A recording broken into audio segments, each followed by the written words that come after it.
I'm going to give you a name of a player you probably never thought I would say again on the pod.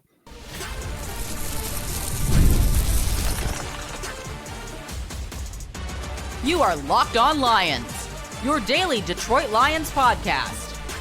Part of the Locked On Podcast Network, your team every day. Hi, good afternoon, everybody. Welcome in. Matt Dery with you. It is Locked On Lions, Locked On Podcast Network, your team every day on a Wednesday, October 15th and a Thursday, October 16th. Thanks for making us your first listen, everybody, and checking us out wherever you get your podcast. Thank you to everybody that subscribes and watches us for free on our Locked On Lions YouTube channel and Locked On Lions on TikTok, Locked On Lions on Instagram, Locked On Lions on Facebook. Find us on all social media platforms. Appreciate all the everydayers that are out there. That includes the legendary cousin Steve Dery out in Colorado. Happy birthday belated to Steve. Found out today from some insiders that legends like Alex Bartell, Ben Benchley, Eric Klein are all everydayers. Thank you, fellas, for checking us out daily here on the pod. Locked On Lions today is brought to you by Game Time. Download the Game Time app, create an account, use the code LOCKEDONNFL for $20 off your first purchase. A lot to get to today. I was doing my research on this game, and I realized, oh my goodness, the Lions are going to be facing somebody on Monday night on the Buccaneers that I never thought in a million years I would have to say his name again on this very show. But I will do that coming up next. Conspiracy theories are running rampant. Look, I have told you I don't want to hear about the officiating. But this morning, Dan Campbell was on the Costa and Jansen program on 97.1. Shout out Brendan Shabath on 97.1 The Ticket. That's my guy. And Dan Campbell is talking about something that is completely going against what the officials said publicly on Sunday night. Something's amiss here. We will get to that. Alim McNeil's return sounds imminent, and we have a call of the day. If you want to be our call of the day, you can leave us a voicemail at speakpipe.com/Dery podcast page. All right, Detroit hosting Tampa Bay Monday night, doubleheader of Monday Night Football. The Lions are the early game at 7 o'clock. This is not an 8:20 game. This is a 7 o'clock game. 5-1 Bucs, 4-2 Leos. Lions looking to get back in the win column. Big home game here. We've talked about the injuries and everything else. All the guys out in the secondary tomorrow. James Yarko, host of Locked On Bucs. We love James. He will be on tomorrow, and we'll do the Thursday crossover with Mr. Yarko. But so, I never thought in a million years I would say this guy's name again on this show, but here we are. The Lions this weekend are facing a really solid Tampa Bay defense. We know about Antoine Winfield. We know about Jamel Dean, Vita Vea, Hassan Reddick, Levante David. Bucs have some good defenders. Do you guys know who the Bucs number 3 cornerback is? Do you know who their nickel corner is? None other than Kindle Vildor. A Vildor sighting at Ford Field on Monday night. I don't have a lot to say about Kindle Vildor. I never thought in a million years that we would be bringing up Vildor again, but he wears number 22, no longer wearing 29. He wears 22. And last week, Vildor had an interception, and it would have been a pick 6, but he stumbled. He had a pick 6 in his sights for Mac Jones of the Niners, kind of stumbled and fell to the ground. But Kindle Vildor was the 4th highest rated defender on Tampa Bay last weekend. According to PFF, he had a 69.2 grade, 39 snaps playing nickel corner as number 3 corner for the Bucs. Good old Vildor.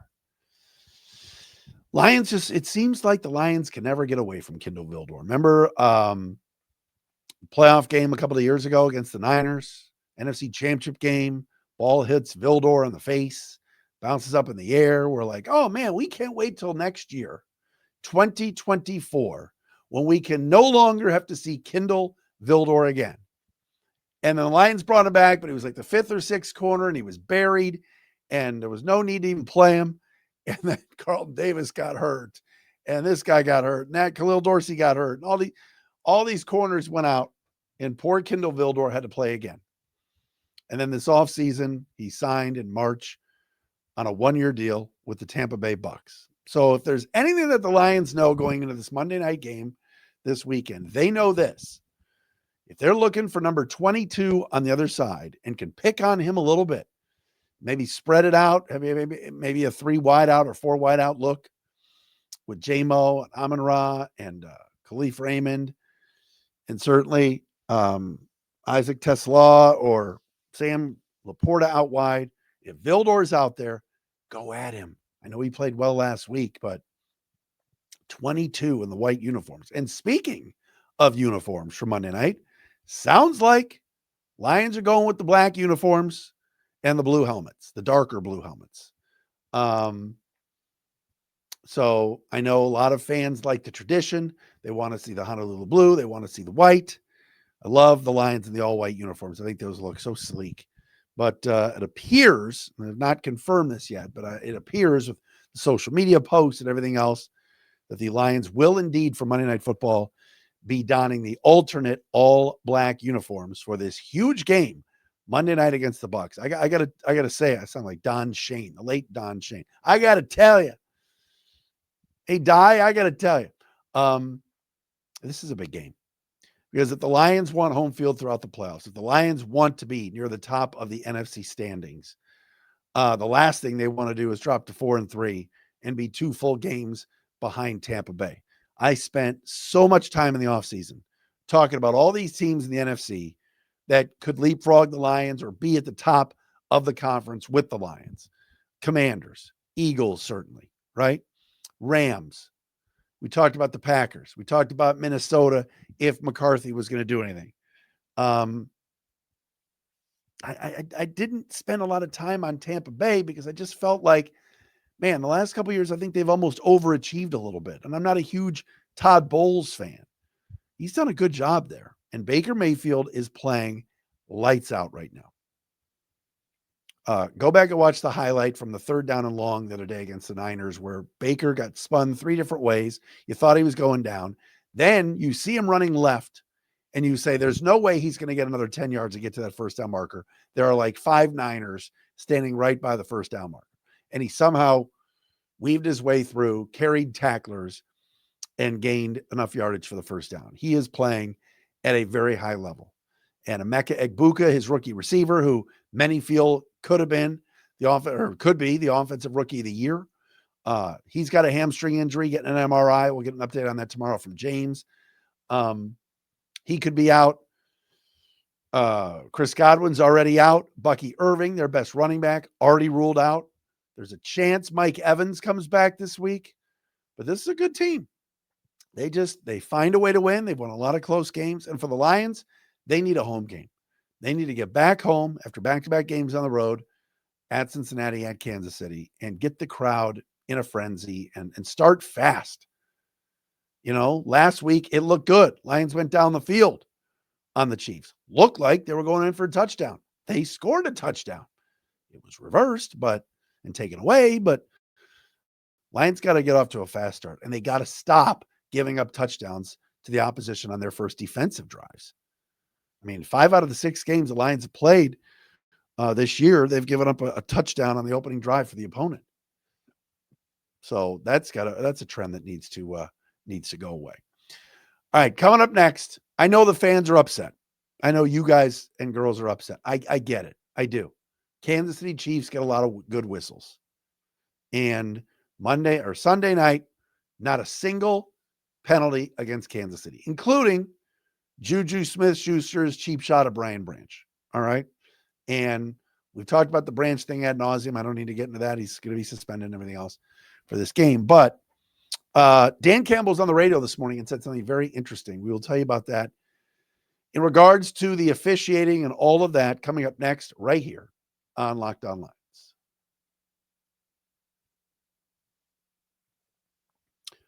Locked On Lions for today brought to you by Peloton.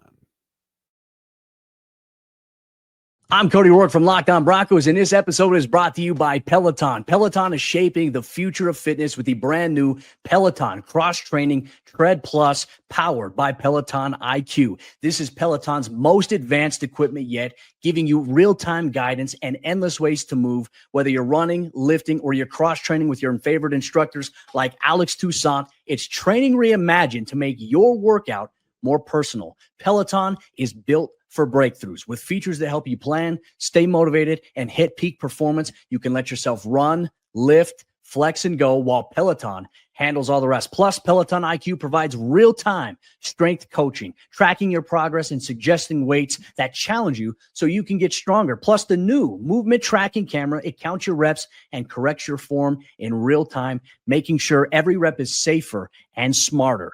So let yourself run, lift, flex, push, and go. Explore the new Peloton Cross-Training Tread Plus at onepeloton.com.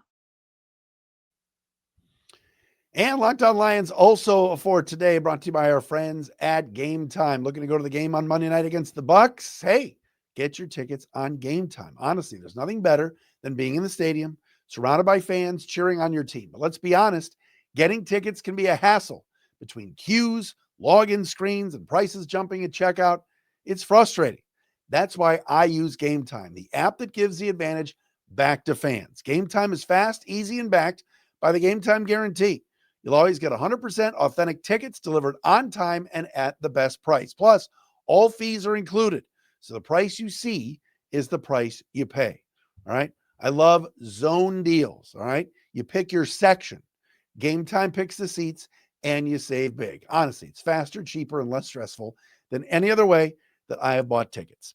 Download the Game Time app, create an account, use the code LOCKEDONNFL for $20 off your first purchase. Terms apply. Again, that's promo code LOCKEDON NFL for $20 off.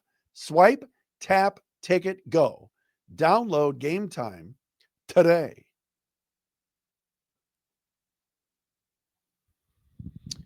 All right, we're on a Wednesday edition of a Locked On Lions. Matt Dery with you. Thanks for making us your first listen, everybody. Checking us out wherever you get your podcast. Middle of October at a nice sunny day here in the big city.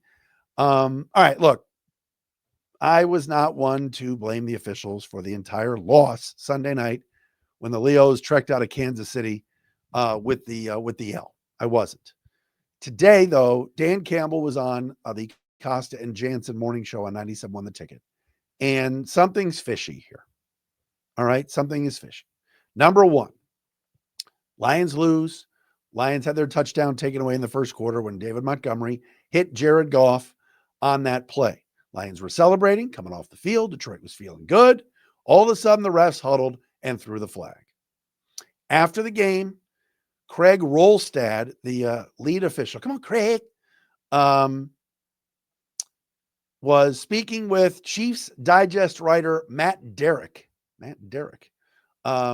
about that play. And the question was raised. This is the pool report. After the game, they allow one reporter to ask questions of the ref. Derrick asked Rolstad, what kind of help or assistance, if any, did you have from the replay assistant in Kansas City or from New York on the Jared Goff touchdown that was taken away? Rolstad said, quote, we did not have any assistance from Kansas City or New York. The reporter said, so that was just a discussion amongst the crew itself. And Rolstad said, that's right. So the ref is denying that anything came from New York. This morning on 97.1 The Ticket, Dan Campbell told Jim Costa and John Jansen that after they nullified the play, an official told Campbell that the decision came from New York. He said that Tuesday at his press conference. He said that again today on the radio show. Costa and Jansen were kind of pushing him on, hey, are you talking to the league about this? He's like, yeah. He was pissed this morning. So you got the official, the head referee, Craig Rolstad, telling the pool reporter, we didn't need any help. And you got Campbell saying, yeah, it came from New York. What is going on? What do you mean it came from New York? If it's not a reviewable play and the officials miss it, and they miss calls all the time, it happens. Why, for a minute 7 or a minute 10, whatever the timing was, what changed? If you're not hearing from New York or replay assistant up top, which the referees said to the pool report after the game, we didn't need any help. We just huddled and figured it out. Did you? Is somebody in New York now buzzing in and taking touchdowns away? Because if it's not a reviewable play, which that play is not, Jared Goff was under center. He then went in motion. The league is saying you must stop when you are under center and in that position. And if you go in motion, you got to be set. Goff wasn't. The Lions practiced that play. So now we got New York helping the Chiefs out. I'm sorry. I hear the fans' gripes, and I agree. I think this is complete and utter BS. I do. All right. I'm not going to sit here and tell you that the entire game was because of the refs, but my goodness, what are we doing here? They're not even on the same page. Ref says, yeah, we didn't need any help. Campbell says one of the officials told him they went to New York to get the help. You're not supposed to do that. So disappointing to say the least. And again, I get it. And we'll hear our call of the day today from one of our everydayers, speakpipe.com/Dery podcast page. If you want to be our call of the day, it's frustrating. It is. I get the fans being upset about this. And now the league isn't even on the same page with it. You got an official saying one thing. You got a refs telling Campbell another. Oh yeah. New York chimed in. Oh, they did? That's not what the ref told the pool reporter after the game. It's BS. It really is. Also today on the morning show on 97 Fun, Campbell was asked about Alim McNeil. For the last 2 weeks, his clock has been started. Alim McNeil is coming back from a torn ACL, suffered late last year. He remains on the PUP list, but the Lions could use him. He is their best interior defensive tackle. He's a heck of a guy in that locker room, and the players feed off of the energy that Big Alim brings to the table. This morning, Dan Campbell all but confirmed he's playing Monday night. Quote, barring something happening this week, Alim's freaking playing, man. End quote. How much playing time will he get? Quote, we'll take it as it comes. He's gotten more reps over the last 2 weeks. He's going to get more weeks in practice or get more reps in practice this week too, Campbell said.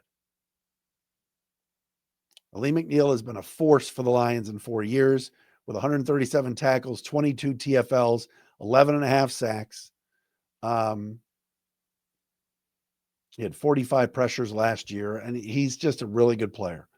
And I said this the other day, Tyleik Williams needs more time. I know he's the team's first-round pick.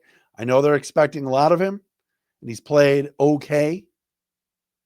But to get Alim McNeil back, pair him with DJ Reader, right, going up against Tampa, who has a hard time running the football, and Baker Mayfield, who some have say is the MVP of the year of the season so far. I'm excited. I'm excited to see Alim McNeil back there. It's a home game. It's going to be loud. He's going to be jacked up to play. So that's a big, big story. And it's going to only help the defense. The Lions have got to get pressure on Baker because of all the injuries in the secondary. And we're talking about likely no Terrion Arnold, no DJ Reed, no Avonte Maddox again this week, it sounds like. No Khalil Dorsey. And, the Lions signed Kendall Fuller the other day to the practice squad. He could be elevated. That's a guy who had some success last year in Miami, kind of a veteran presence. Corey Fuller, former Lions receiver, younger brother. But you're signing a ton of guys off the street. Trey Flowers off the street. Arthur Mollett off the street. And if Fuller plays this week, that would be 3 in 3 games. 3 in 3 weeks that have played just off the street. But again, 5 of the top 6 of Lions corners are all hurt. Only guy healthy right now, knock on wood, is Amik Robertson. So, and Mike Evans likely coming back. That's not great. Lions have struggled in the red zone defensively, and Mike Evans is as good a red zone receiver as there is. He is so good. All right, let's do a call of the day, shall we? We hear from you, the listeners. If you want to chime in and be our call of the day, please leave us a voicemail at speakpipe.com/Dery, Dery podcast page. This is a Wednesday. Locked On Lions. We got the crossover tomorrow.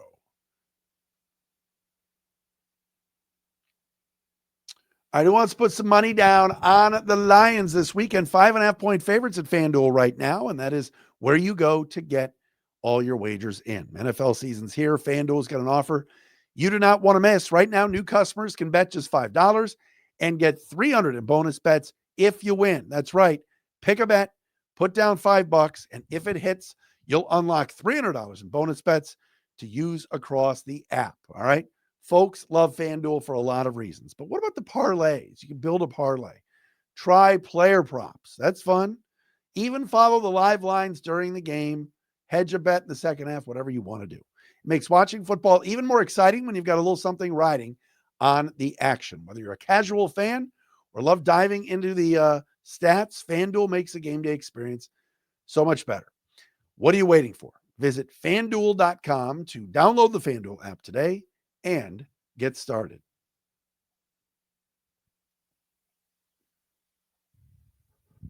Got to give some love to my guy, Mike K. Cook, the Mike and Meg program on AM 800 CKLW every morning from 5 to 9. They do an unbelievable show. My girl, Meg Roberts, happy birthday, Meg, and happy anniversary. Her first year done. And in the books at AM 800, Mike and Meg show. Check them out. They do great work. All right, time now for our call of the day. If you want to be our call of the day, we talked about it. Go to our SpeakPipe website. It just seems like all of our calls of the day lately are from folks out of state. Scott is chiming in today, and he is our call of the day. Let's take a listen. Hey, what's good, Matt? Scott here in Austin, Texas, lifelong Lions fan, everydayer. Here's my question. What would it actually take for the NFL to start reviewing penalties or a lack of penalties after every play? You know, even just third downs, when it always feels like somebody's holding Aiden Hutchinson like a long-lost cousin. Hey, I don't love zebra hate. I know you don't. Not trying to get a ref any hate mail, but we looked this up with my brothers. Statmuse.com says over the last 10 years, there's been an average of 2 teams per season with 0 penalties in a game. And of those games, the last 10 years, half of them either benefited the Chiefs or hurt the Lions. Is that a coincidence? I mean, come on. Seems like we at least pissed off the football gods or something. Not saying stop the game every 5 seconds, but just call New York, quick replay. They took time to overturn that touchdown. They could do that on a lack of holding or the presence of it and not calling it. So love the pod. One pride from Austin, where the brisket smoked slow, and so is our secondary on 3rd and long. All right, Scott, down in Austin, Texas. Thank you very much. Man, Texas brisket is so good. That is just, that was killing me. It's around dinner time. We're recording right now. It's 5:40. I could completely go for some Texas brisket right about now. Look, Scott, I agree. You want to get the calls right. All right, you want to do it right. And, you know, you don't want to screw teams. But there's a human element that I still believe, I'm still a firm believer in when it comes to officiating in all sports.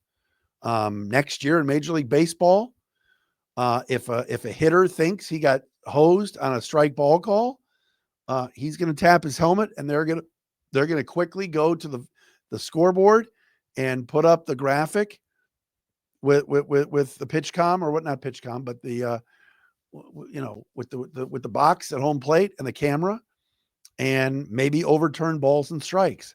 I'm an old school guy. I cannot believe we're going to go to instant replay on balls and strikes, but we are. Now, will it get it right? Yes. Umpires miss balls and strikes all the time. I still like some human element, though. Scott brought up the point. Are we going to go to New York for everything? And if they miss a call, let's say Aiden Hutchinson was held, how quickly can they find that as an egregious holding call and radio down to Kansas City or wherever the game is this week, Detroit, of course, for Monday Night Football, and have it changed. I think it would be way too slow. I like the fact that we're reviewing all touchdowns and turnovers. All right. I think that's a good thing. But if they can find a way to add a few more things, including whether a guy caught a ball or not, the Travis Kelce play the other night, it's a great example. The Chiefs hurried to the line of scrimmage, caught the Lions in a substitution. Dan Campbell wasn't ready for the challenge flag, and they got that playoff. And they got a free 5 yards as well on an offsides call. But Kelce didn't catch that ball. If it's quick enough that in New York they see it fast enough and can immediately have a side judge or somebody come in and wave it off, I get that. But to sit here and go, like Scott pointed out, Hutchinson was being held, there was pass interference. You got to have multiple cameras and multiple people watching that. And I think that would take too long. I do. So that's my thoughts on it. I don't want to spend any more time on officiating. The Lions got outplayed on Sunday night. They just did. But a lot of conspiracy theories out there, and this BS about the first touchdown being taken away. Now it's getting even worse because Campbell had one story from that night, and the referee Rolstead had another, and that shouldn't be the way it is. That's wrong.